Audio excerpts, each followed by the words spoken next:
So yung mga kabugino kami dumadaan na tao na hindi namin kilala. So, hindi ko lang binidyohan mga kabugoy kawan. Pinutol namin yung video. Wala? Umalis na yun. Dumiritso yun. Ang kaso tumitingin nandito eh.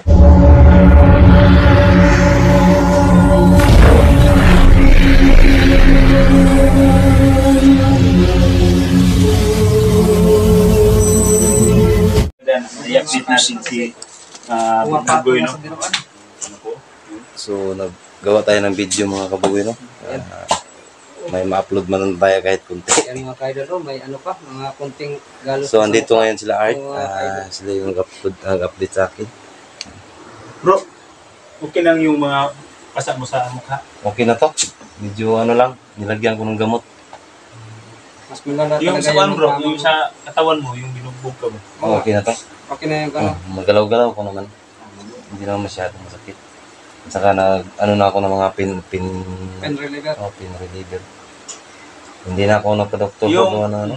yung mga gamot, nag-take ka na, Oh. mag-inom ang tanda niyo. Pero ngayon lang hindi na ako nag-inom. Kasi medyo magaling na. Nakaligo na ako kanina umaga. So ito yung pinsala. Ano lang. Kita niyo yung medyo may pula. Gamot yan. Lagyan ko ng gamot. Aswiti ba? Aswiti. So yun. So grabe yung Sana hindi maging magkuwat Bro, yan. may tanong ako sa iyo, bro. Nung tinangay ka nila, Commander Nanay, ano ba ang sitwasyon dun sa loob? May naalala ka ba dun yung kikita mo? Marami ba? Marami talaga doon. Ang dami. Yung pinakasalbahe talaga yung yung isang grupo. Yung grupo niya, ni tinatawag nilang Commander Jan. Pero yung si Commander Jan, hindi ko pa talaga hindi ko pa nakita. Kung ano talagang buong pagkatao niya. Kasi naasar na rin si Commander Nanay noon kasi ang gusto ni Commander Nanay, bali, ibigay na lang ako sa kanila. Kaya pinapapunta yung tauhan ni Commander Jan. Saka kang Yun talaga. Si Commander Nanay, hindi talaga yun ang nagbugbog sa akin. Ang nagbugbog sa akin yung tauhan ni Commander Jan. Yung right hand ni Commander Jan. Yung nagbibiro sa radyo. Yun ang So, ganito kasi bro, yung pag-i-explore ko namin, marami kami na sa lubong, marami kami na nasagupa yung paghahanap namin sa iyo. Ibang-ibang mga tao, iba't marami din. Hindi ko na sa lahat ng mga ka-explorer ba, yung mga ibang lugar na pinasok kami doon sa Dibdib Mountain. Yun, may kikita kami na may mga mataas na buhok, may malakas ang mga high power para yung mga baril na doon. Yun ang mga tauhan ni Commander Jan. Yun ang pinapadala dito. Doon sa kasi si Commander Nanay kasi na tumatawag si Commander Nanay na dapat pumunta na si Commander Jan doon na sobrang busy ni Commander Jan. Tapos sabi ni Commander Jan na may papuntahin ako dyan. Sila nang bala pero huwag kayong mag-desisyon kasi nanggaling daw kay Commander Jan ang desisyon. So si Commander Nanay parang naasar na rin sa kanya gawa ng bakit tauhan lang. Tapos salbahis pa bro. Ito yung pinsala ko. Ito sa kanya pa. yung right hand eh. Tayo naman hindi ko talaga makalimutan yun. Kahit mag-wig pa yun, hindi ko makalimutan yun. So nakita mo talaga yung mukha Kita niya. nga, medyo malaking, Katawan. medyo malaki yung katawan. Bro, sa palagay mo bro, yung palagi nakatali ka, Commander Nanay, yung nakatali yung pulang damit ko, siguro yung magbibigay ng protection sa kanya. No? Siguro bro, kasi mag-usap-usap sila doon. Sabi, nakakaawa daw yung na-encounter nila kasi hindi raw maano yung bala. Naisip-isip ko baka yung kasamahan ko. Kasi naawa daw sila kasi hindi tatalab yung bala sa kanila. Nagsasayang lang daw kayo ng bala. Parang ganun ba? O, totoo yan bro, kasi yung mga salubong namin, yung mga ka-encounter namin, parang hindi na lang iniinay yung mga bala namin. At tayo lang, at tayo ba? Ang naalala ko, ano ko yan, si Tatsuki. Oo nga eh. Ano ba nangyari? Pinuntahan niyo si Commander Dante? Oo, pinuntahan namin si Commander Dante. Ang nangyari, hindi papayag si Biboy. Biboy. Mm-mm. Kasi Sinabi ni Biboy sa amin, kuya, uncle or sir, ano yun, na maawa daw, maluoy daw Sa, ni sa iyang papa. O sa lahat, kung maun sa doon hatabo, kung ano daw mangyayari sa kanyang ama, ay Commander Dante, paano na daw sila? Paano na daw sila? kasi kanina, pinuntahan ko dun sa bahay na nilipatan ko sa kanila. Wala naman tao dun. Pati si yung kumpare ko wala dun. Sabi ng kapitbahay, umalis daw yung kumpare ko. sila, sila Biboy? Sila Bibi, wala rin. Wala rin? Oo. Wala rin akong balita kung anong nangyari. Wala naman talagang kumpare ko dun. Balikan ko nga siguro mamayang hapon. Siguro baka alam na nila yung hindi natin na na-update yung mga baka nalaman nila yung nangyari o baka umalis sila o umalis baka ng ibang lugar na sila. Linisan na nila itong lugar ba? Alang-alang po sa kanilang pamilya. Siguro. Baka Pero dapat magpaalam ka sa akin.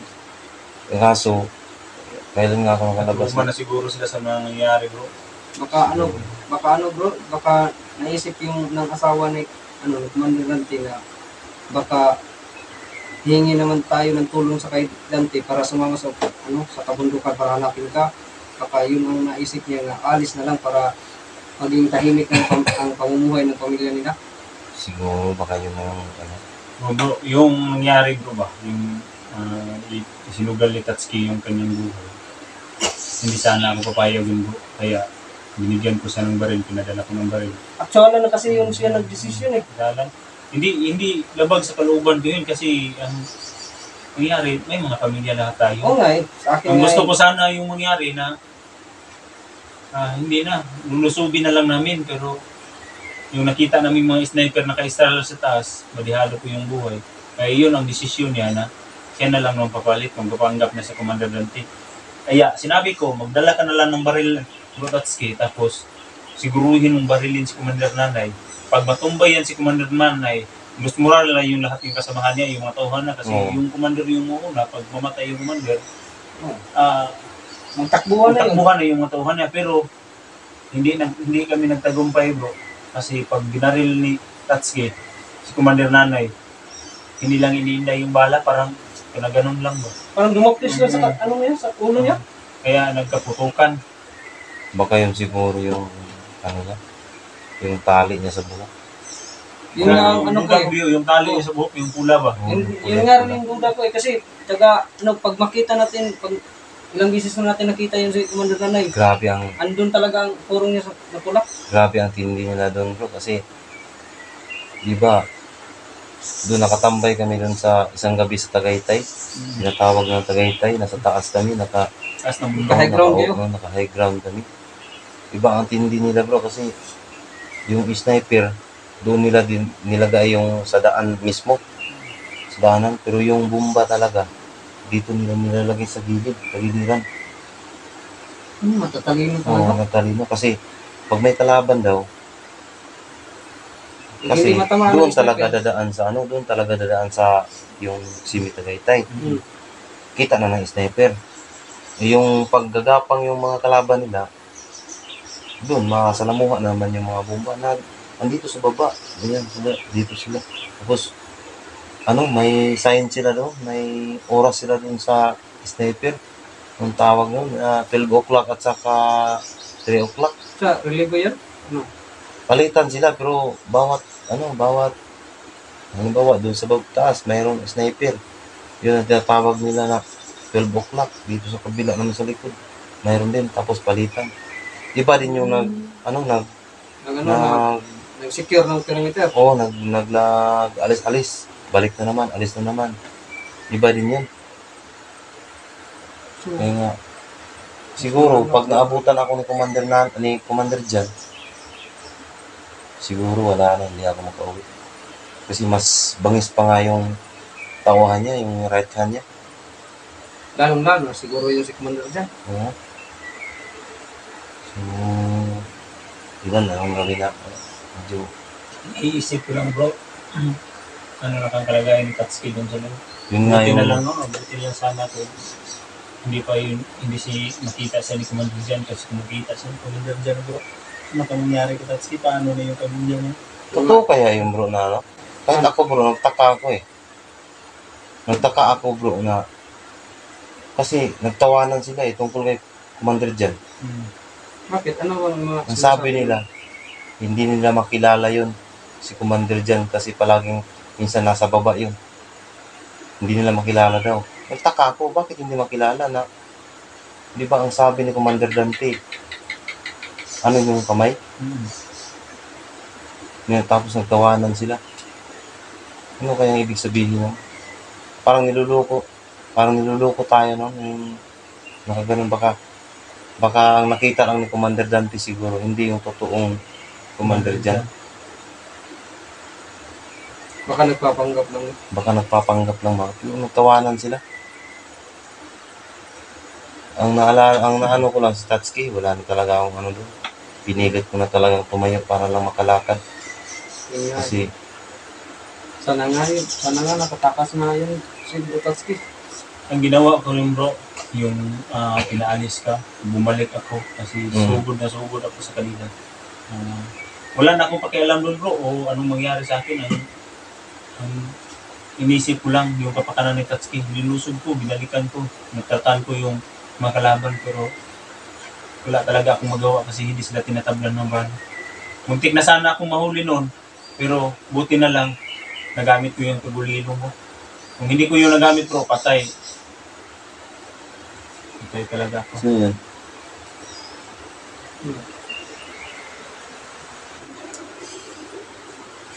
Ano yun? Natakot. Matawag. Man? Duman ngayon. Secure natin dito sa layo. Baka may nag-aaligid-ligid. Wala yun. Hindi yan pwedeng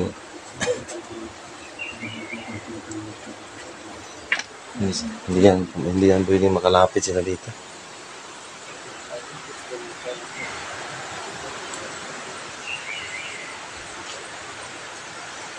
So yung mga kabukino kami dumadaan na tao na hindi namin kilala. Hindi ko lang binidyohan mga kabugoy gawan.